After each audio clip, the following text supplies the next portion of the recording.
Egun ondenoi, eskerrik asko, etortzeatik. Urtero bezala hementxe gaude, nire eskubitan Irune Iarza, Ogasuneko zuzendari nagusia, eta nire eskerretan Yolanda Dominguez, Zerga Kudeaketako zuzendari orde nagusia. Gaurko prentsaurrekoan helburua, dakizuen bezala, 2022ko errenta kanpainan aurreikuspenak partekatzea izango da zuekin. Lehenik eta behin, aurkezpena pixka bat nik sarrera bat egingo dut, datu ekonomikoak eta kanpainan nondik norako nagusinak emateko. Ondoren hitza Irunek hartuko du eta xehetasunetan sartuko da datuetan bai hartu ditugun ezohiko neurrien inguruan eta baita ere kanpainaren datu zehatzago batzuetan eta azkenik Yolanda Dominguezek gure zerbitzu karten nondik norakoak aipatuko dizkizuete itzulketetan, CEP-ak, langileen datuak eta bar eta gero nik itxi egingo dut prentsaurreko hau. Lehenik eta behin, denok ezaguna zaigun testu inguru baten gaude, inflazioen gorakada, Banku Zentral desberdinak ere erabakiak hartzen interes tasen inguruan mundu mailan, tensio geopolitikoak ere hitzetik hortzera ditugu momentu honetan.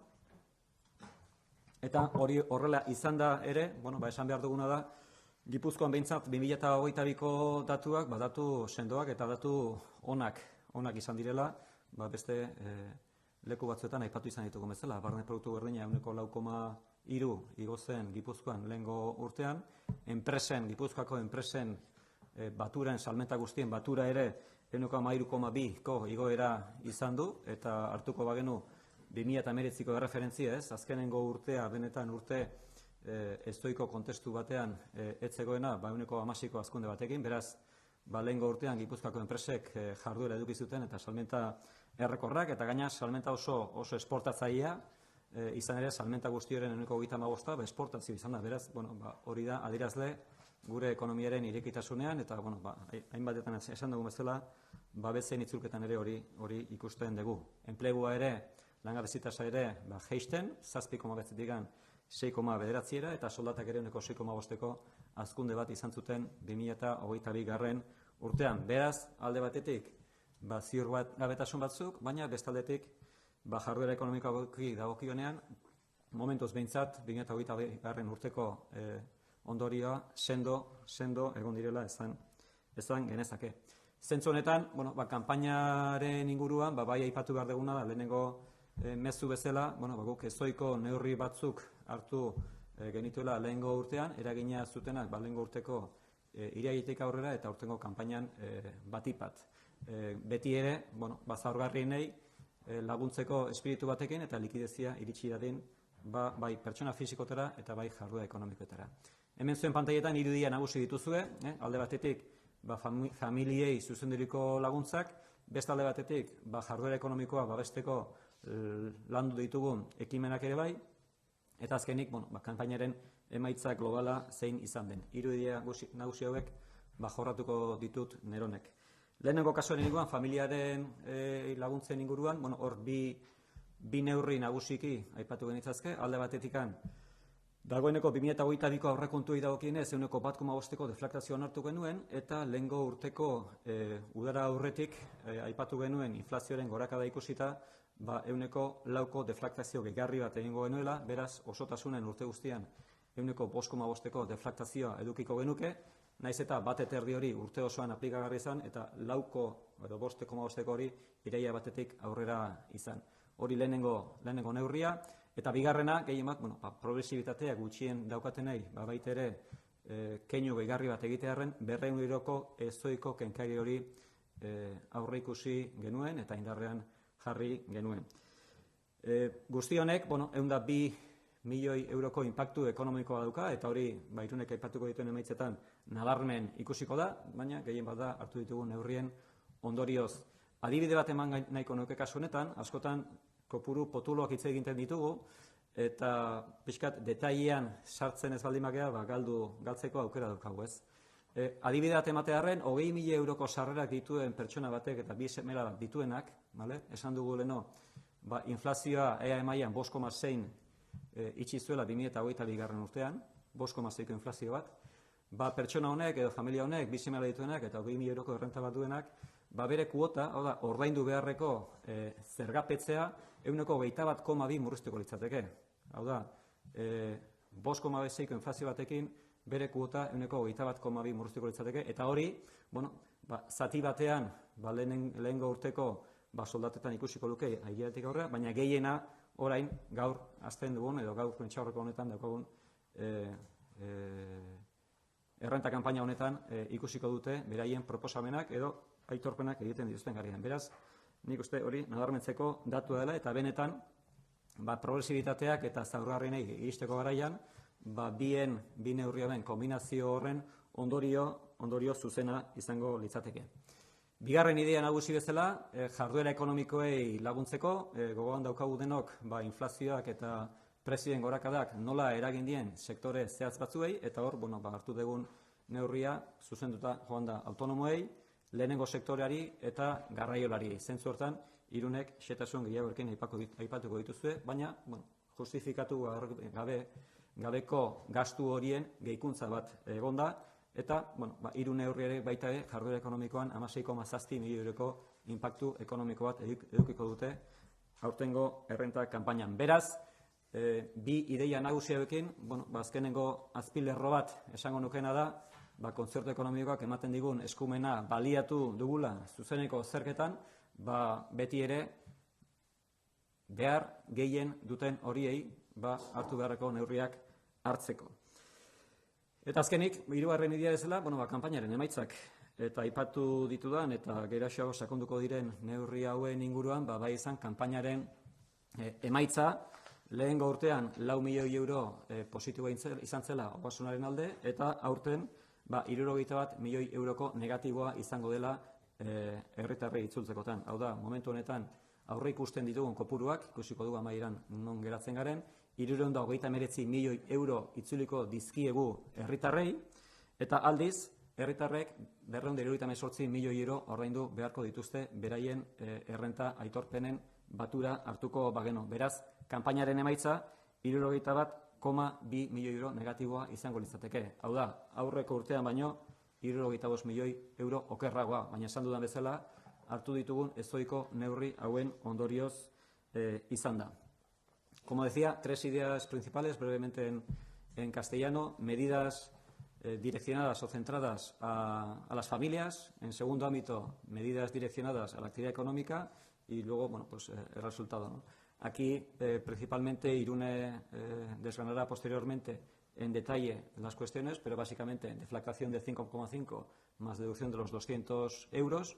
Y aquí, sí hemos querido trasladaros un ejemplo para que se visualice claramente cuál es el impacto de estas medidas. Una familia que tiene unos rendimientos, unos ingresos de 20.000 euros con 2 hijos, tomando en consideración que la inflación en Euskadi el año pasado se situó en el 5,6%, esta familia con 20.000 euros de ingresos y 2 hijos tendría una reducción en su cuota a pagar del 21,2%, es decir, entre 3,5 y 4 veces la inflación del ejercicio anterior. Por lo tanto, y eso se va a producir a la presentación de la declaración de la renta en la campaña de este año. Por lo tanto, tanto la deflactación como los 200 euros, pues sí se ve en los ejemplos claramente que es progresivo y que aquellos que realmente más lo necesitan, pues va a tener un impacto en términos relativos mayor en su declaración de la renta. El segundo colectivo, dirigido a la actividad económica y principalmente centrados también en aquellos que quizás han podido sufrir el impacto de la crisis y de la guerra, como son los autónomos, como es el primer sector, y los transportistas. En los 3 elementos, pues lo que hemos hecho es incrementar los gastos no justificados en un porcentaje determinado que Irune desgranará posteriormente. Y por último, pues mencionar la tercera idea, que es el resultado de la campaña. Fruto de estas medidas excepcionales que hemos ido adoptando, tiene un impacto directo que se va a visualizar ahora en los resultados. En este sentido, pues preveemos devolver 339 millones de euros a los ciudadanos y ciudadanas de Guipúzcoa, y por otro lado, pues el sumatorio de las declaraciones a ingresar a la hacienda guipuzcoana ascenderían a 278 millones de euros. Por lo tanto, tendríamos un resultado de la campaña de 61,2 millones de euros negativo para la Diputación Foral de Guipúzcoa. Esto supone un deterioro de 65,2 millones de euros respecto al ejercicio precedente, pero es fruto de las medidas que he mencionado anteriormente.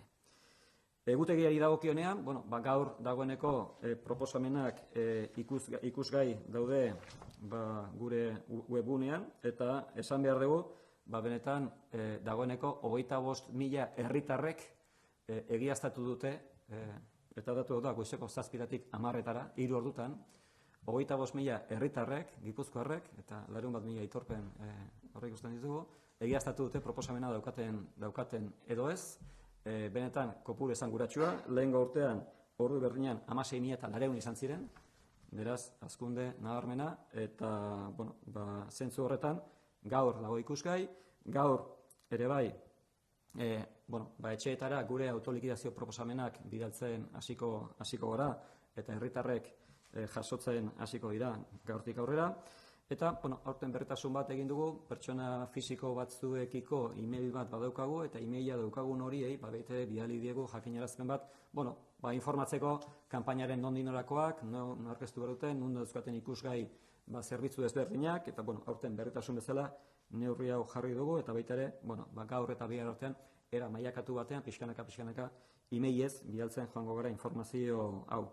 Hurrengo astelenean, apirilak 3an, gaur ikusgai izan duten horiek, astelenetik proposamenak onartzeko gai izango dira, eta aurreko ikusten dugu, aste artean eta azkenean, itzultzeko diren kopuru horiek dagoeneko herritarrek beraien banketxeetan edo poltsikoan edukitzeko aukera. Hurrengo asteko asteazkenean, apirilak 12, kasu honetan, internetet bidez aitorpenak aurkezteko aukera irikiko dugu, hurrengo egunean, ostegunean, proposamena jaso ez duten horiei, hau da, gaurtik aurrera begiratzen ari diren horiei, jaso ez dutenak aukera eukiko dute, baitere gure errenta mekanizatuan hitzordua hartzeko, hori apirilak 13an izango da, pantailan ez da azaltzen, baina apirilak 13an izango da, eta astelenean apirilak 17an irekiko ditugu gure bulegoak, herritarrei ahalik eta erantzun profesionalena ematea eta laguntzea errenta aitorpenak egiteko, eta guzti honek amaiera izango du hurrengo ekainak 30an. Beraz, hau izango litzateke kontestu ekonomikoa, izango lirateke ideia nagusienak eta hartu ditugun ezohiko neurri nagusienak, kanpainaren emaitza eta egutegia. Eta besterik gabe, Irune Iarza Ogasuneko zuzendari nagusiari hitza emango diot. Irune. Eskerrik asko, Jokin. Egun on guztioi. Errenta kanpainarekin hasiko gea, eta aurtengo errenta kanpainari dagokionez Jokinek aipatu duen bezala, ekonomikoki ona izan den urte bat zegrapetzen ari gea, eta araudi aldetik aldaketa nagusiak izan dira hartu ditugun neurri bereziak, eta Jokinek aipatu duen bezala, emaitza zuzenean eragina izan dutenak. Neurri hauen helburua bizi dugun egoeraren aurrean, zaurgarrienak babestea eta ekonomia bultzatzea izan da, eta batzuk nabarmentzea aldera deflaktazioa dugu, Jokinek aipatu du, 200 euroko kenkaria, gero autonomentzako eta mikroenpresentzako gastu forfeita handitzea, hau izan zen lehengo urtean hartu genuen ezoiko neurri bat, eta aurten ere mantentzen dena. Orokorrean, gastu forfeta 110ean zutenak 115era igo dugu, garraiolarientzat 180era igo dugu, 70era igo dugu, eta gero nekazarientzat 70era edo 80era sarreran arabera. Eta, esan dudan bezala, aurten ere mantenduko den neurri bat da. Eta baita ere, aipatu nahiko nuke, eguzki plakak jartzeagatik jarri dugun kenkari berria, eta hau da, inbertsioaren 15%koa. Urtero esaten dugun bezala, aitorpenak aurkezteko 3 modalitate desberdinak ditugu, alde batetik proposamenak, bigarren aukera bezala aurrez aurrekoa, eta azkenik zergabidea edo interneten bidez. Eta, prentsa oharrean izango dituzue datuak, baina, batez ere jakiteko, aurten espero ditugu 400.000 aitorpen inguru, eta modalitatearen arabera manatuko genituzke horrela. Proposamenak dira 157, mekanizatuan onartuko edo aurkeztuko direnak 116, eta interneten bidez aurkeztuko direnak 126. Pizka bat, emaitzaren arabera, datu batzuk ere, itzultzera espero ditugun aitorpen kopurua 163 eta ordaintzera berriz 127. Eta Jokinek aipatu duen bezala, espero dugun errenta kanpainaren saldoa aurten negatiboa izango da eta 61 milioi euroko ingurukoa. Orain, hasiko gea pizka bat azaltzen, poliki-poliki, aipatu ditudan hiru modalitate hauek, ez? Hasiko gea proposamenekin, eta aurten bidali ditugu ia 270.000 proposamen, hauek dira lehengo urtean, baina ia 13.000 proposamen gehiago, batez ere hobeto ditugulako gure prozesuak, eta proposamen hauek eragiten diete 312.000 zergadunei. Hau da, aitorpen guztien 167. Eta maitzaren arabera, bidaliko ditugun proposamenak, ia 70 itzultzera daukate emaitza, eta ordaintzera berriz 130. Pasaden urtean bezala, azken urteetan interneten bidez onartu dituzten, proposamena onartu dituztenei ez diegu postez proposamen osoa bidaliko, baizik eta jasoko dute gutun bat, eta gutun horretan izango dute proposamenaren emaitza, eta gero interneten bidez ikusteko proposamen osoa kode bat. Orduan, proposamen hori onartzeko egin dezakete bi eraz, edo interneten bidez, edo telefonoz. Eta, proposamen horiek ere aldaketekin ere onartu daiteke, beti ere 6 gai hauetako bat baldin bada, betikoak dira, baina errepikatuko ditut, etxebizitza lokalen edo etxebizitza turistikoen alokairuen errendimenduak, alokairuen kenkariak, doaintzen kenkariak eta sindikatu kuotaren kenkarien datuak aldatu daitezke edo sartu daitezke proposamenetan. Eta bestelako aldaketak zergabidea plataformaren bidez egin beharko dira. Bigarren modalitatera pasatzen balin bagea, hau da, mekanizatuan, urtero esaten dugu, baina badakigu badaudela oraindik kolektibo batzuk nahi dutela aurrez aurrekora jutea aitorpena aurkeztera. Eta horregatik mantentzen dugu zerbitzu hau, gainera etxean oso harro gaude zerbitzu honetaz, langile propioarekin ematen da, gure bulego propioetan, Gipuzkoan banatuta dauden 11 bulegoetan, eta kalitatezko zerbitzua da. Jokinek aipatu ditu datak, baina berriro esango ditut, batez ere, hitzorduak hartzeko apirilaren 13-tik aurrera egin daitezke, eta ekainaren 8 arte, eta mekanizatua modalitate hau hasiko da apirilaren 17an. Eta hirugarren eta azkenengo modalitatea izango zen internet.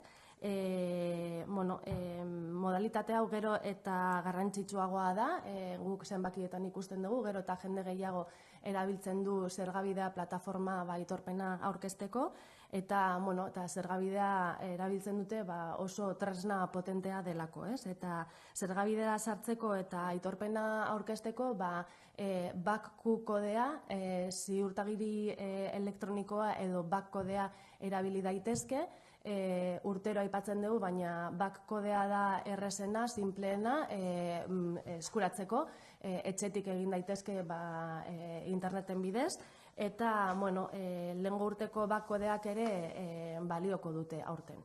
Behin zergabidean sartzen balin bagea, hor daukagu aukera proposamena deskargatzeko, aldaketak egiteko, aurkezteko, eta baita aurreko urteetako aitorpenak ere kontsultatzeko, eta ogasunak gutaz daukan informazio guztia baita ikusteko. Esan nahi duguna da, zergabidetik aurkeztea oso simplea dela, oso tresna intuitiboa delako, eta horregatik animatzen ditugu herritarrak interneten bidez aurkeztera. Egia da, laguntza berri izan ezkero, urtero prestatzen ditugula baliabide batzuk, pixka bat laguntzeko, eta adibidez web orrian aurkitu daitezke tutorialak eta baita telefonoko arreta badago. Eta, orain errenta kanpaina alde batera ja utzita, ondarearen gaineko zergaren kasuan, bai aipatu nahi dugu araudi aldetik ez daudela aldaketa esanguratsurik. Kasu honetan modalitate bakarra dago, zergabidearen bidez aurkeztu behar da, eta baita datuak prentsagarrian izango dituzue, baina aurre ikusten ditugu, markatu, kakarrekin dago, aurre ikusten ditugu 8.800 aitorpen, bataz beste ia 8.000 eurokoak izango dira, eta horrek guztira ematen du ondarearen gaineko zergaren emaitza, kanpainaren emaitza 70 milioi eurokoa. Emaitza hau aurreko urtearen antzekoa da, baina dena den, bai nahi dugu aipatu, kontuan eduki behar degula lehengo urtean nazioarte mailako burtsak jetzi egin zirela, eta ondorioz ikusi beharko degula kanpaina amaitzerakoan aurreikuspen hauek betetzen diren edo ez, edo zenbateraino betetzen diren. Eta, honekin Jolandari pasako diotitza, eta... Eskerrik asko, Irune. Langilei dagokienez, aurten 200 pertsona inguru egongo dira lanean, 2022ko errenta kanpainan. Aipatu dan bezala kalitatezko zerbitzua da ogasunak eskaintzen duena, eta honen adierazlea pasaden urteko zerbitzu kartako zenbait emaitza adierazgarriak esango ditut. Aurreko urtean 63.445 telefono dei jaso ziren kanpainan, aurreko urtean baino 12% gehiago, hauek kontsulta konplexuak edota proposamena aldatzeko dira, eta denak lehenengoan erantzun zian 180 dei izan ezik. Hau da, 0,28 bakarrik eziran hartu lehenengo deian.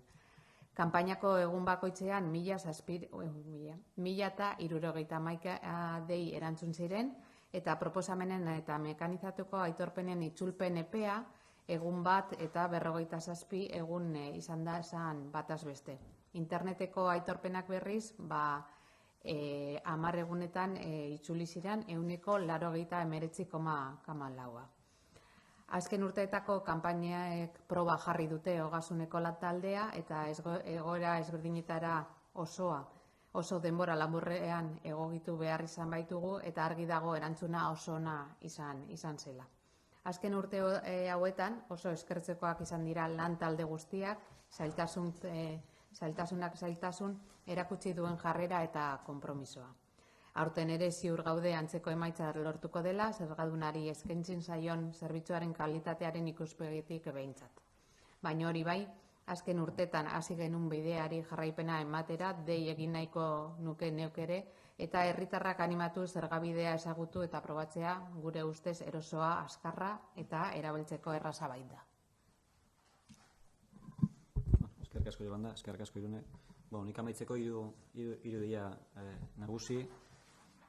Gure errenta kanpainako filosofia ikusten dezuenez, hemen datu batzuetan jauzi bat ematen dugu, bai proposamenak egiteko garaian, bai internet bidez aurkezteko garaian gure zergabide plataforman.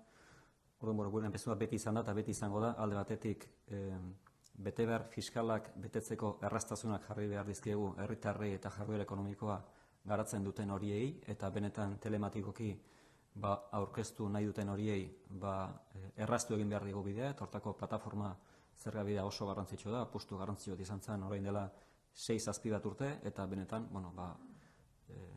ereiten den heinean frutuak jasotzeko gai izaten ari gara, eta momentu honetan Jolandak aipatu duten datu horiek eta baita Irunek ere bai, benetan oso esanguratsuak dira.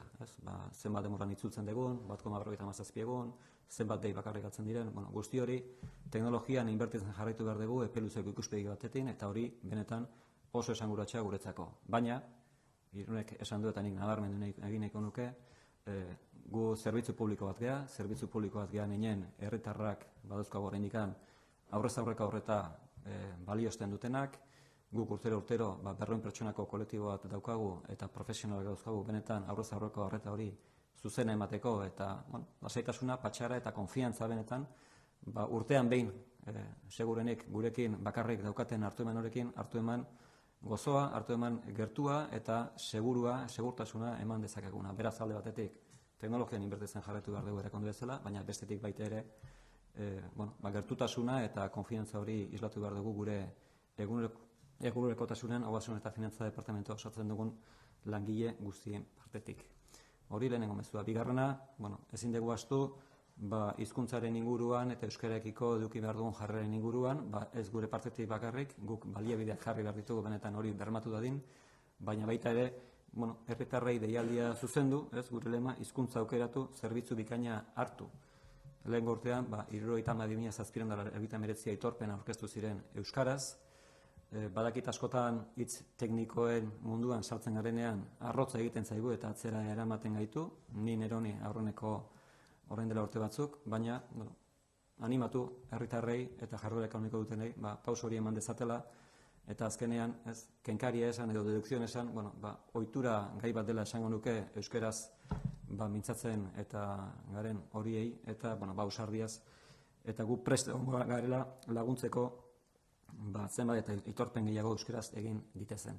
Eta azkenik, eskertza, nire partetik eskertza lehenik eta behin etxeko jendeari, aipatu dugun bezala 11 bulego edukiko ditugu, 200 pertsonako kolektibo bat, errenta kanpaina hau normaltasunez joan dadin, gure helburua horixe da, benetan jendeak esperientzi ona eduki dezala, eta ez bakarrik gure etxeko jendea, bezik eta teknologia ikuspuntutik ere, IZFE, gure hornitzaile teknologikoa oso garrantzitsua guretzat, orduan, IZFeko taldea osatzen duten guztiei ere berein eskertza, eta logikoki, herritar guztiei eta jarduera ekonomikoa lantzen duten guztiei baita ere, berain eskertza egiten duten ekarpenagatik, benetan, momentu honetan Gipuzkoan dugun ongizate maila hau mantentzen laguntzen digutelako, eta 2 hilabete terdi hauetan egingo duten ekarpen hori ere, ondo eta xuxen eta zorrotz kudeatzen saiatuko gara, Gipuzkoako etorkizuna ere bermatu izan dadin, orain arte bezala, ongizate maila mantenduz eta desberdinkeria gutxienekoa duen lurraldea izateko. Beraz, hauxe da pixkat gure sarrera, hauxe da pixkat aipatu nahi genizuena, orain hitza zuena da eta gai baldin bagea bintzat, erantzuten saiatuko gara zuen galderei. Eskerrik asko.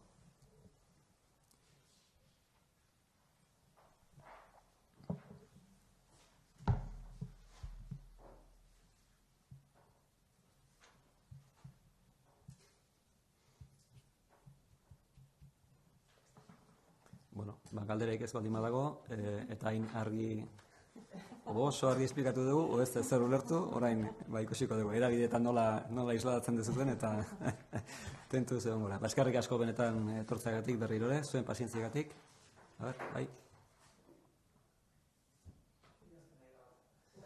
Itxoin ingo dugu, 10 segundu.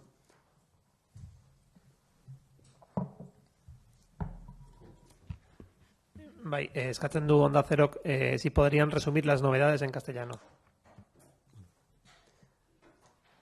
No hay. A ver, desde el punto de vista fiscal, las novedades que ha habido son las que hemos mencionado tanto en la parte de personas físicas como en la parte de actividad económica relacionadas con las medidas de la deflactación, que en presupuesto del 2022 aprobamos una deflactación de un 1,5 y luego, antes del año pasado, un 4 adicional, es decir, un 5,5 con una deducción de 200 euros, con un impacto fiscal de 102,3 millones de euros y otra serie de medidas relacionadas con la actividad económica, tanto autónomos, primer sector y transportistas. Placa solar aipatzeko eskatzit. Placa solares puntos suspensivos. A ver, el tema de energía, nosotros pues ya desde hace muchísimos años hemos ido adoptando diferentes vectores, diferentes medidas fiscales y ya veíamos que el ámbito energético era un tema que veníamos trabajando. Ya desde el 2020-21 empezamos a analizar qué podríamos realizar en ese ámbito, cuál pudiera ser nuestra aportación y en el de 2021 propusimos, se aprobó en marzo del año pasado por Juntas Generales una deducción del 15% para las inversiones en paneles solares fotovoltaicos a título personal, esto es en personas físicas, pero también participando en comunidades energéticas que yo creo que en Guipúzcoa en los últimos meses pues se está incrementando y va alineado también un poco la parte fiscal con la parte del Departamento de Medio Ambiente de la Diputación, la parte de presupuesto, la parte del gasto. Las medidas de deflactación en las dirigidas al tejido económico ¿están operativas también en este ejercicio o tenían un plazo? A ver, deflactación, si miramos hacia atrás, la deflactación se ha hecho históricamente en los 3 territorios históricos por parte de los partidos políticos que han gobernado en función de la evolución de la inflación. Es una medida técnica. La novedad este año, es decir, nosotros en presupuestos aprobamos una deflactación prevista, no, al albur de la situación del 2022. Bueno, pues el año pasado decimos la inflación estaba subiendo, bueno, pues hacemos una deflactación adicional del 4, que llega al 5,5, y lo que sí observamos es que efectivamente, bueno, también queríamos tener una medida progresiva de que excepcionalmente sumáramos los 200 euros de deducción que efectivamente hacen que el impacto en aquellos que tienen menos renta sea sustancialmente superior. Para este año 2023 hemos previsto una deflactación del 2%. ¿Vale? Lo que sí es cierto que la deflactación del 4%, como se aprobó el 31 de agosto por el Consejo de Diputados, adquirió vigencia el 1 de septiembre. ¿Vale? Pues ese 4% en 14 pagas anuales ha tenido efecto en 5. Septiembre, octubre, noviembre, diciembre y la paga de diciembre. Por lo tanto, ahora en la declaración de la renta, ese 4% adicional, 9 pagas, lo van a ver reflejado en la declaración de este año, más los 200 euros. ¿Vale?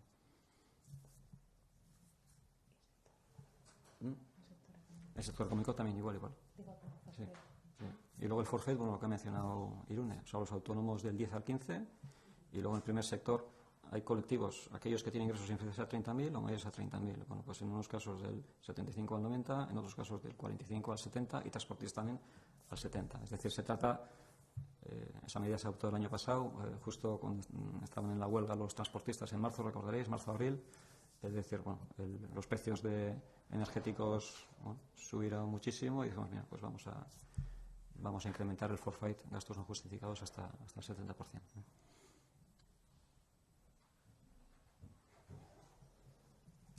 Oso ondo, eskerrik asko, zuei da narratik eta beste tarte, mosegi.